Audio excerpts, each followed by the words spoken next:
Jadi bukan berarti bersih-bersih itu otomatis membuka secara gamblang terbuka keuangan ya nggak bijak juga. Tapi itu semangatnya baik gitu supaya makin jelas nih penggunaan dana PSSI sejauh ini selama ini seperti apa.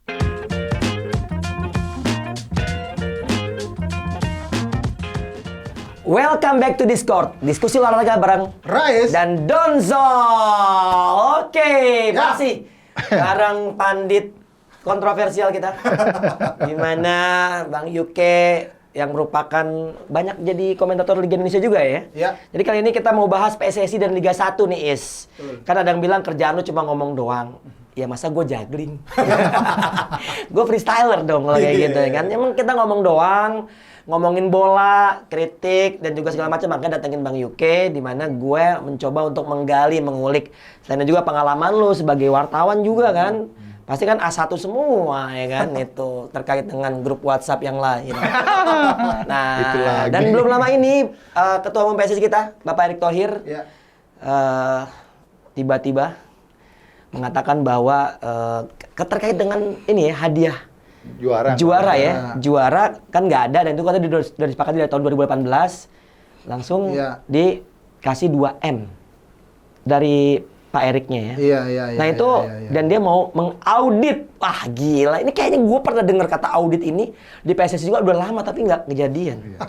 Ya ini kan sebenarnya udah isu lama ya kalau boleh dibilang ya. Pak Erik udah buat preskon sebelum-sebelumnya soal ini. Sudahlah, tapi kan yang menarik itu kan dia tiba-tiba kemarin habis lebaran itu buat preskon mengatakan akan membentuk 2 satgas. Sama satgas pengawas keuangan, sama satu lagi satgas mafia bola yang dulu udah pernah juga dilakukan. Yang ada rompinya itu ya? Ya, betul. Itu yang kemarin dia rilis ke media, dan ini memang menguatkan. Terutama lebih ke faktor keuangan ya. PSSI selama ini kan seolah-olah sebagai organisasi tertutup. Itu yang dia mau coba dobrak, itu yang mau dia coba open. Makanya kaitan tadi dengan hadiah juara juga sebenarnya kenapa kok bisa sampai seperti itu gitu kan ya. Nah, mungkin ke depannya dengan cara dia melakukan audit independen dengan mendatangkan Yong itu, kemudian juga dia membuat tim satgas sendiri untuk pengawasan keuangan ke depannya, ini bisa lebih terbuka lagi alurnya, flow-nya gitu. Tapi jangan-jangan sih akan ada yang dibersihin juga sama dia. Waduh, Is, perlu nggak sih PSSI membuka keuangannya ke masyarakat? Gini ya, kalau secara organisasi ya nggak wajib mereka. Sunnah, karena kan kewajiban mereka itu adalah membuka keuangan, ini berdasarkan organisasi ya. Karena mereka ini harus dipahami juga gitu. Katanya PSSI itu kan ya organisasi publik, harus membuka semuanya gitu. Sepemahaman gue ya, ini koreksi aja, nggak apa-apa kalau misalnya gue salah gitu. Pemahaman gue, mereka ini organisasi yang memang punya kalau mereka hak untuk tidak membuka ke publik gitu. Mereka itu bukan PT setahu gua. Ini kan badan perkumpulan ya, Bang. Badan perkumpulan gitu. Jadi kecuali kalau memang ada dana negara, itu kan juga sudah pernah diumumin juga, misalnya dana SEA Games dapat berapa M, Piala Dunia kemarin pakai duit negara dapat berapa M. Itu kan sudah diungkapin gitu. Cuma masalahnya dipakainya buat apa aja, itu yang memang belum dirilis kan. Misalnya buat gaji pelatih atau TC ke sana, TC ke sini, kita kan taunya itu aja gitu. Tapi secara rinci kan memang nggak dipublish ke mereka, tapi mereka hanya memberikan LPJ mungkin ke Kemenpora. Nah, tapi secara umum mereka nggak punya kewajiban itu untuk mempublikasikan ke publik secara detail keuangan mereka. Mereka wajibnya adalah memberikan laporan itu kepada para anggota mereka di Kongres. Setiap tahun ada laporan kan, mereka ada laporan keuangan gitu. Di LPJ di Kongres mereka pasti bikin LPJ, yaitu wajibnya sih di situ mereka harus buka gitu. Entah nanti ujungnya mereka akan buka juga ke publik, itu urusan lain gitu. Tapi yang penting mereka wajibnya adalah ke para anggotanya itu. Karena kan yang berhak para anggota. Zaman dualisme bukan sih yang waktu itu mau diaudit sebetulnya? Betul ya? Yes, setiap organisasi selalu mereka punya lembaga audit sendiri. Itu disepakati. Ini maksudnya, gue mau menambahkan apa yang dikatakan Rais ya. Kalau sekarang kan memang semua masyarakat LSM terutama itu mendorong agar PSSI menjadi lembaga terbuka. Karena memang sudah ada dana-dana dari negara yang APBN yang diperuntukkan buat kegiatan PSSI yang harus dipertanggungjawabkan ke publik. Itu udah ada undang-undangnya, Don. Tapi memang tadi disampaikan Rais, memang ada bagian-bagian yang mereka nggak perlu buka karena mereka memang sebenarnya ini kan kayak setengah ya, bajunya itu setengah plat merah, setengah plat biru. Kenapa plat merah setengahnya? Karena ada bagian dari negara yang memang donasikan uang mereka ke PSSI, kayak misalnya untuk kebutuhan SEA Games, kebutuhan Asian Games, kebutuhan Olimpiade, Paralimpiade segala macam. Itu kan dana negara, itu harus dipertanggungjawabkan. Cuma alih daripada rancu gitu ya, ini buka enggak atau ini sebagian dibuka. Ya sekarang gue lihat Erik semangatnya membuka itu. Jadi dibuka aja supaya masyarakat tuh udah nggak jadi bertanya-tanya terus gitu loh. Karena sebelumnya kan stigmanya PSSI tertutup gitu. Iya, betul. Faktanya mereka menggunakan uang negara juga gitu ya, walaupun nggak seluruhnya. Ini yang didorong oleh banyak kelompok masyarakat untuk dibuka sekalian gitu, supaya jelas tuh alurnya kemana, alirannya kemana gitu. Nah, yang menarik, kalau terbuka apakah akan ada orang-orang yang misalnya ya ternyata auditnya forensik loh. Iya, forensik tuh udah dokumen segala itu. Udah dokumen dan lain-lain itu, ibaratnya tuh reimbursan bensin juga harus ada tuh. Iya. Dan kalau menurut lo kalau misalnya ini terjadi dan akhirnya nyata keuangan PSSI selama ini banyak yang mungkin abu-abu lah, ada yang gelap misalnya kayak gitu. Itu mungkin nggak sih misalnya entah itu kayak dipolisikan atau dipidanakan atau gitu, mungkin nggak sih secara hukum? Ya gue bukan orang hukum ya, tapi itu ada kemungkinan bisa kayak gitu. Ya penyelewengan dana di perusahaan ya jatuhnya gitu. Di dalam sebuah organisasi bisa aja dilaporkan. Kan itu kan apa namanya ke perdata apa pidana ya. Gue lupa dah, pokoknya ibaratnya bisa itu bisa dibawa ke jalur hukum kalau ada penyelewengan dana. Itu bisa, berarti itu yang ada memungkinkan. Artinya kan ada yang mengadukan kan? Ada yang mengadukan. Ada yang mengadukan. Atau ini mungkin, sorry gue potong, cara Erick Thohir bersih-bersih.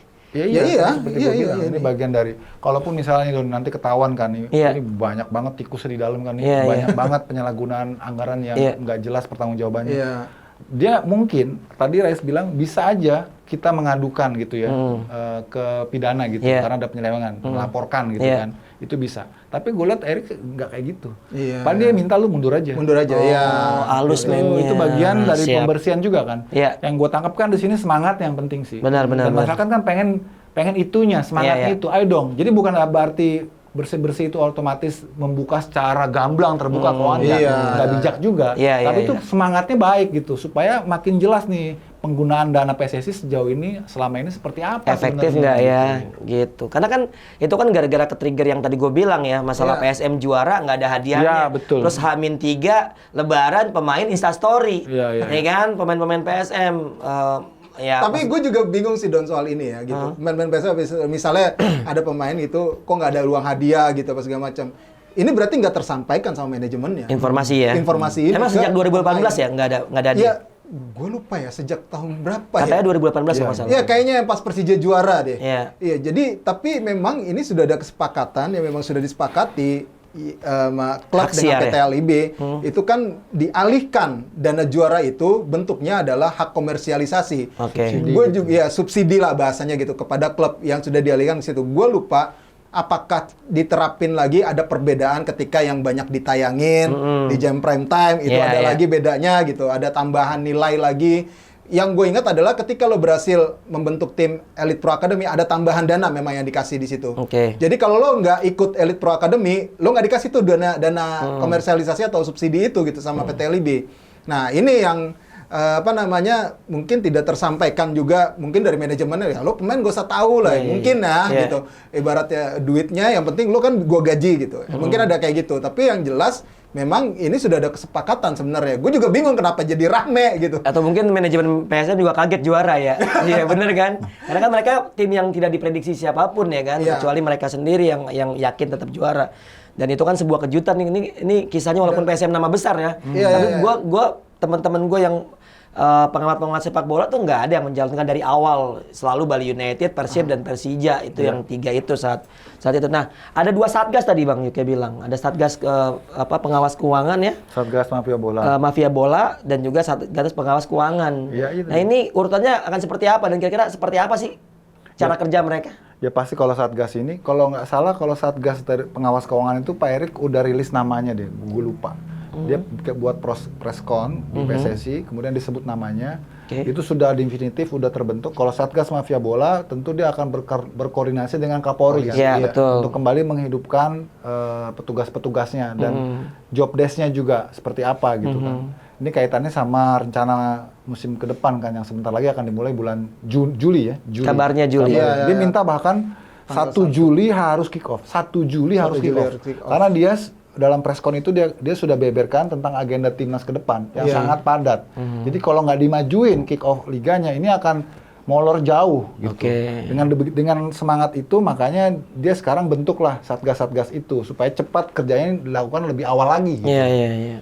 Betul. Kalau lo ini masih berkesinambungan ya dengan yang tadi Bang Yuke bilang PSSI minta PT LIB segera menekan jadwal. Udah ada bocoran belum sih formatnya? Kalau gue sih masih lihat yang kemarin sudah diomongin di yang pertama itu ya. Dia ngomongnya Sarasehan itu. Iya yang formatnya 1 wilayah plus ada playoff untuk 4 besar. Kayaknya ada 2 opsi juga sih yang sudah disiapin sama PT LIB ya. Karena ini kan gue nggak tahu kayaknya harusnya ditetapin di rapat Exco nih untuk segera kepastian ini karena kan Pak Erik ini PSSI dalam hal ini mereka itu melemparkan semuanya mau format itu ke klub dan PT LIB ya. Dan PT LIB untuk lo yang meeting ya. Jadi gue cuma memfasilitasi ibaratnya gitulah. Jadi ini memang keinginan lo harus bertanggung jawab kan mau digituin ibaratnya nih. Lo harus bertanggung jawab dengan apa yang lo pilih. Jangan sampai nanti ada yang kolaps di tengah jalan, ini jalan yang lo pilih, jadi gue nggak bisa disalahin nanti kalau ada apa-apa. Ya tinggal lo tanggung konsekuensinya aja kalau nggak sanggup kan gitu ibaratnya. Yang gue lihat masih belum berubah dari itu, dari yang format 1 wilayah untuk Liga 1 ya, 1 wilayah plus playoff untuk 4 besar. Itu masih itu ya? Masih itu sih, sejauh ini masih belum ada perubahan. Karena kabarnya tuh kayak zaman dulu nih, marquee player. Oh iya. Marquee player nih sempat nih ya. Bahkan nyebut nama loh Nicholas Anelka, ada Chicharito juga, sedangkan kita tahu usia mereka tuh udah tidak muda lagi dan bahkan juga terakhir Anelka maksudnya main di Liga India kalau nggak salah sempat dia main Liga India. Dan perlu nggak sih klub-klub itu mendatangkan pemain ya artinya marquee player itu gitu. Nah ini juga yang terbaru ya, persoalan jumlah pemain asing yang dibolehkan di Indonesia. Kemarin Pak Erik juga bilang 6 pemain asing. 1 diantaranya dari Asia. Jadi 5-nya itu boleh di luar itu ya. Artinya ini kan kembali membuka peluang begitu banyak sekali arus pemain asing yang datang ya. Dan kalau dikatakan apakah ini seperti kita waktu menerapin sistem marquee player ya belum ada ketentuan lagi. Marquee player itu zaman dulu Pak Edi Rahmayadi sebenarnya kan.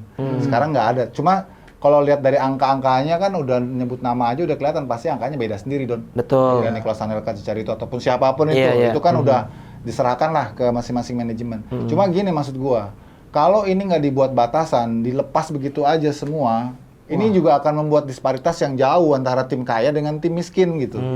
Dan sejauh apa disparitas itu akan juga berdampak kepada situasi di lapangan kan juga harus dipikirin juga. Nanti ada privilege sendiri segala macam. Kompetitif gitu. ya, jadi tingkat kompetitif kita mau batasi itu atau mau lepas nih? Kalau mau lepas jadi kayak pasar bebas kan, siapa aja mau datengin kayak gitu kan? Atau kita mau buat pembatasan misalnya harus ada kewajiban pemain lokalnya berapa gitu ya.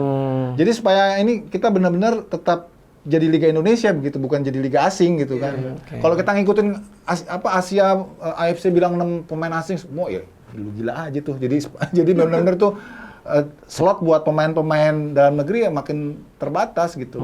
Ya gua sayangin aja sih. Karena sesungguh-sungguhnya kan ini kan kompetisi kan tempatnya pembinaan gitu untuk pemain-pemain kita gitu. Betul. Buat timnas buat kan. timnas, muaranya ke timnas ya. Timnas. Walaupun memang boleh bebas sih bersaing di sana ya, tapi tetap harus dibuat batasan gitu menurut gua. Kalau menurut lo Is, kan sampai Liga 2 kabarnya juga pengen dibuka keran pemain asing nih. Perlu nggak sih Liga 2 karena kemarin udah nggak ada kan? Iya, kemarin udah nggak ada. Cuma pemain naturalisasi aja kan. Itu kan pemain Indonesia gitu. Nah, kalau misalnya mendatangkan pemain asing Liga 2 tuh sisi bisnis entertain apakah mikirin ke sana aja atau gimana? Kalau ya kadang-kadang kan pemain asing yang didatangkan itu kadang-kadang kita juga nggak tahu tuh dari mana ujungnya gitu. Harus ada batasan sih. Memang sudah ada regulasinya ya. Gue nggak tahu nanti untuk yang Liga 2 ini seperti apa regulasinya. Ini kan pasti yang Liga 1 deh. Liga 1 tuh harus ada minimal main nggak? Misalnya minimal main Liga. Ada. Gue lupa ada tier-tiernya kok. Kalau lo dari Eropanya Eropa Barat gitu, lo tiernya level timnas 3 atau 2 masih gitu. bisa. 1 ke Liga 2 gitu. Iya, mereka berkuat. Tapi waktu itu apakah masih dijalani apa enggak, Is? Ya itu masih, setahu gue sih nggak banyak berubah sih.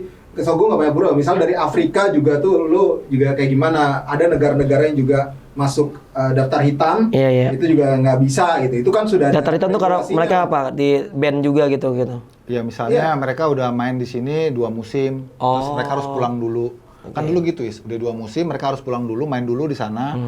Nah itu akan diperiksa, dia mainnya di tier berapa, masuk nggak kualifikasi untuk bisa kembali ke Indonesia. Kalau masih di situ aja dia nggak bisa. Nah itu yang tadi gue katakan, kita harus periksa apakah aturan itu masih diberlakukan sekarang. Rasanya gue sih setelah pengurusan Irwan Gule ini lepas aja gitu. Dulu waktu zamannya Pak Joko Driono masih ada, dibuat aturan kayak gitu kan. Jadi pemain asing nggak boleh long last selama-lamanya gitu, nggak boleh. Dia minimal 2 musim, lu harus pergi dulu. Maksimal 2 musim. Harus pergi dulu, lu main di sana, di liga mana gitu, nanti dilihat lu main di tier berapa, masuk nggak kualifikasi.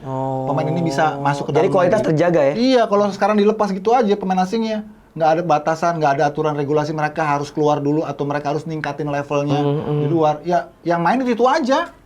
Bener nggak? Logikanya kan gitu. Pemainnya itu aja gitu, nggak ada peningkatan. Kalau di futsal tuh menarik. Mereka tuh harus pemain timnas atau mantan pemain timnas.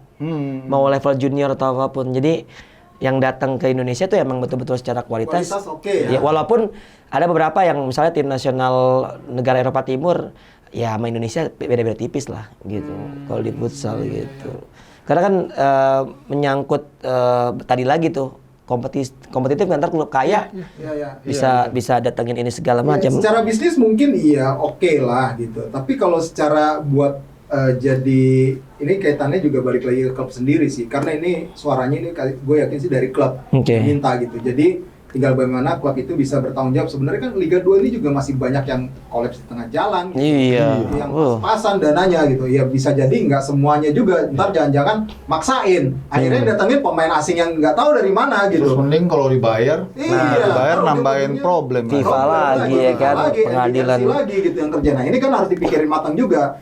Mungkin 1 pemain asing aja cukup nggak gitu. Buat dari sisi bisnis. Karena 2 aja kalau misalnya kita kali 24 itu udah berapa? 48. Wah, Iya, jadi agen enak. Bang Yuke, idealnya menurut lo dari segi jumlah pemain asing?